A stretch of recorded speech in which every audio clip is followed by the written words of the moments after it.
In this video, I will be showing you how to mod a Nintendo Switch. Modding a Switch allows you to install custom firmware and bypass any and all restrictions. This lets you do things such as install homebrew apps and themes, run emulators, overclock, and much more.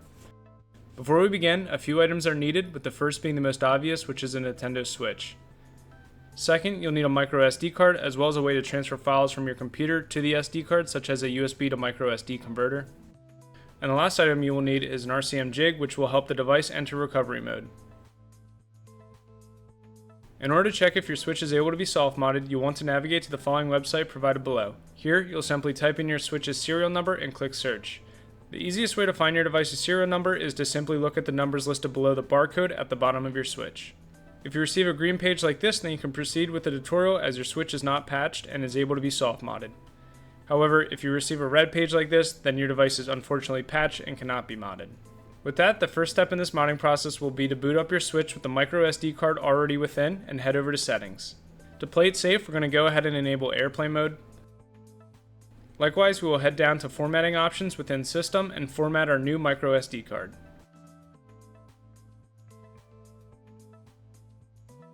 Once complete, we can power off the device and head over to our computer. On our computer, we will first go to the following website and download both the Atmosphere and Fuzzy.bin files. Next, we'll go to the following Hetgate repo and download the Hetgate zip file. Lastly, on the Tegra RCM repo, we will download the zip file as well. Now that all the files are downloaded, we will open up the Atmosphere folder and begin to transfer all the files to the root of our Switch's micro SD card. Likewise, we will also transfer the files from the Hetgate folder to our Switch's SD card. Now make sure you also save a copy of this Hetgate.bin file to your computer, as you will need it later. Finally, within the Switch's SD card, we will enter the bootloader then payloads folder, in which we will drop the Fuzzy.bin file into. Now don't shut down your computer just yet, but at this point we can eject our SD card and plug it back into our Switch. Still on our computer, we will enter the Tegra RCM folder and open the Tegra RCM GUI executable file. Within the GUI, we will go to settings and install the necessary drivers. Afterwards, we will select our payload, which will be that Hetgate file that we previously saved to our computer. From here, you'll want to take off your right Joy-Con from the Switch and insert the RCM jig.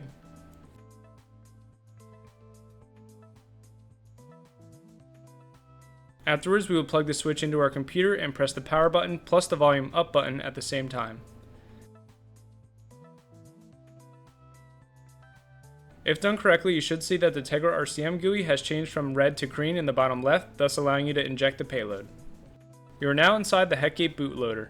From here, you will first want to set your specific date and time. Next, we'll click on emuMMC and select Create.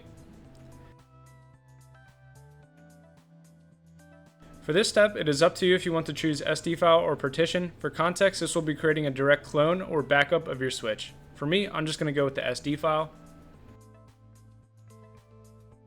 Once complete, we can close out. Under payloads, we will select the Fuzzy.bin file.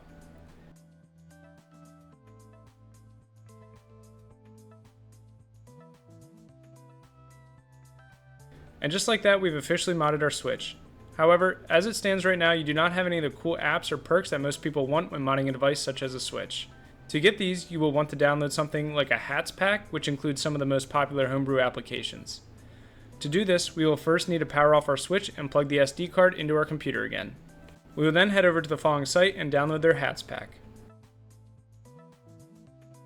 After the download, we will copy all files from the Hats pack to the root of our SD card. We will also want to replace any duplicate files listed. From here, we can see that our device now has a lot more files listed within, and it includes essential homebrew apps. Now we will repeat the RCM process by plugging in our Switch and holding down the power and the volume up button.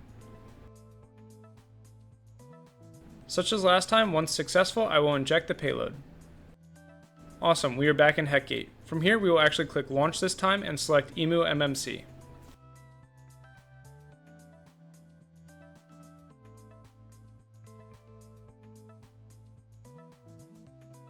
With that, we are officially back into our modded Switch. Although it doesn't look like anything really changed, if we hold down R1 while booting into a game, it will take us to the homebrew menu. Here you can see all the apps that we just installed using the Hats pack. Another way you can quickly view your homebrew apps is to simply go into your Switch's album as well. And as one last reminder, since you are now playing on a modded Switch, I would enable airplane mode to make sure that Nintendo doesn't blacklist you. And just like that, you've successfully modded your Nintendo Switch. With that, I hope you found this video helpful, and thank you for watching.